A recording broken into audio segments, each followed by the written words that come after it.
If the husband believes he came to his wife nicely to advise her, but because of the emotions, particularly in sensitive issue like grieving regarding her family, she doesn't like it. Is it his fault because she doesn't accept it and the approach as nice, or is it his fault for mentioning something she does not like, even if it's necessary?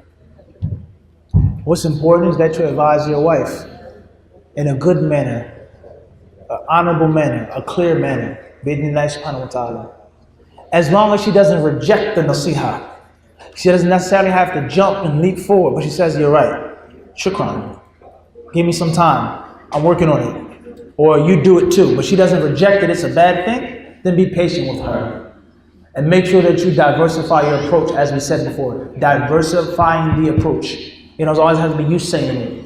Get a sister to say it, a book, a lecture, a link. Diversify the approach. Be patient with her. Everybody understand this? As far as if you keep advising her, and you yourself lead by a good example, very important. You lead by a good example. It was in a proper manner, and you give up and you lose hope, that's a different story. Perhaps you guys are not destined for each other.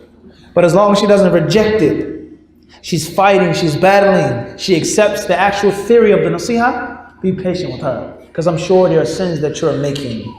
I'm sure there are faults that you have that she's patient with. And we can see the contrast difference between this answer and the previous one. A sister knows it's a major sin and says, you know, scram, get lost. I don't care if it's a major sin. I'm going to do it in front of you. That's not the same as someone who says, yeah, you know what, you're right, it's a bad habit. Astaghfirullah, subhanAllah, may Allah help me. It's a world of difference between these two approaches and mindsets. Wallahu